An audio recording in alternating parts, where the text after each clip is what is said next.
Catholic and Western tradition, there are actually three places where the soul can go. First, heaven, and then of course the hot place, hell, and then there's a middle zone, which I think is probably the biggest of the two, and that is called purgatory.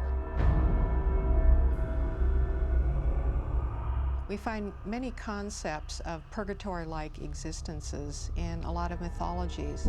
They're gray, kind of unhappy places where souls of the dead go in the afterlife.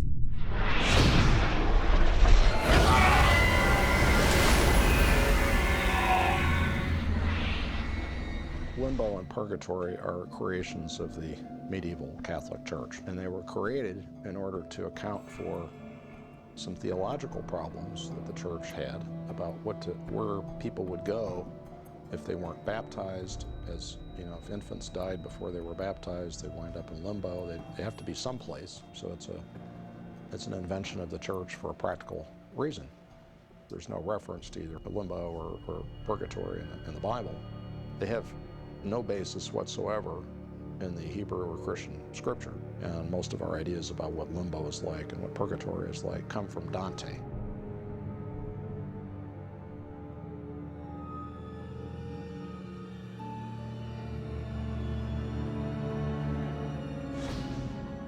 Some people consider our existence on Earth to be a type of purgatory in a way. And I think that's an interesting idea in the Hindu context. In the Hindu context, this is not our final destination. Our final destination is liberation. So it's a pit stop on the way to liberation. We are in a state of limbo. We are working some time out here because of something we've done perhaps in another state of existence, or we might even be in a state of hell. We're being punished because we have paradise at our fingertips and we never seem to get it. In the Jewish tradition, hell is called Gehenna, and it's kind of a purgatory. It's a place where the soul can be cleansed.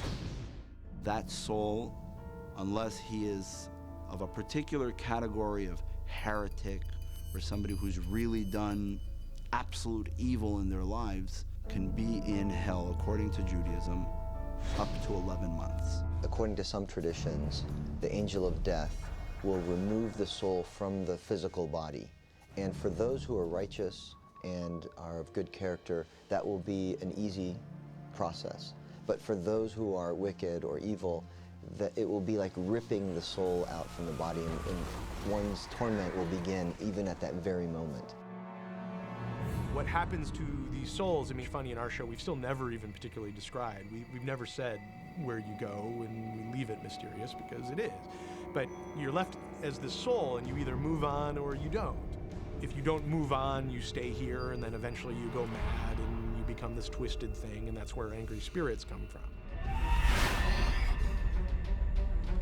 The Catholic Church taught that doctrine some centuries ago, that if people were visited by a ghost, it was a cry for help from someone who was stuck in purgatory.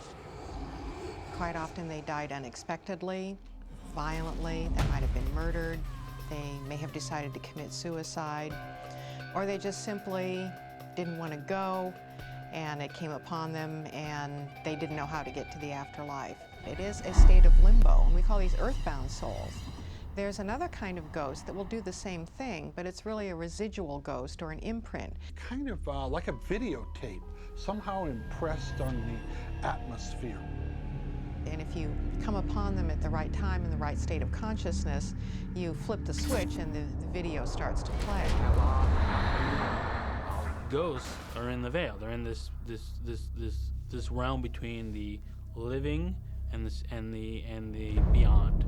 And they actually need a reaper to come in, a grim reaper to come in and to escort them through the veil into the afterworld. Where reapers work in our world is this way station between when you die and where you go to wherever you're going. We see them as a part of nature, a force of nature. They have a job to do. They are the janitorial service of the universe. Reapers are not unfeeling.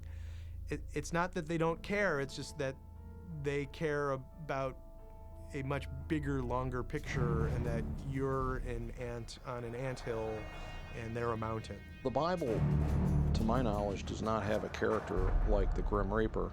The Grim Reaper that we think of today, that image of the skeletal figure ushering you into death, into the afterlife, is based on Chiron, a Greek mythological figure that paddled the boat across the river Styx into Hades.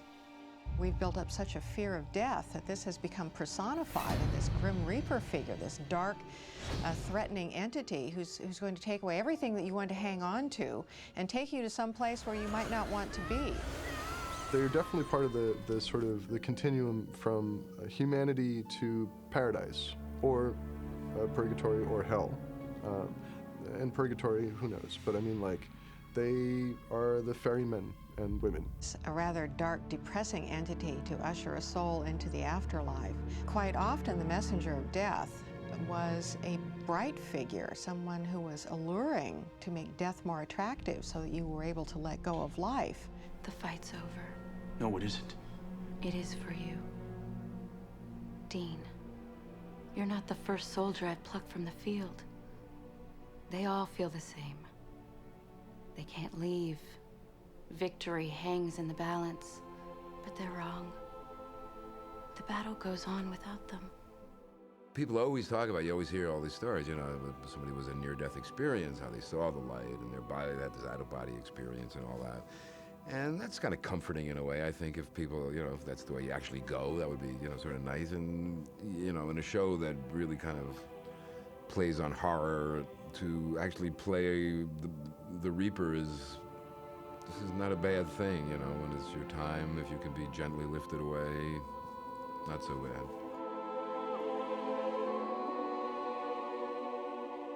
And that if there is one true law in our cosmology, it's that there's a natural order, and when it's time to die, you die. And it might be sad, and it might be tragic, and you might miss your brother or your father or your husband or whatever, but you let them go.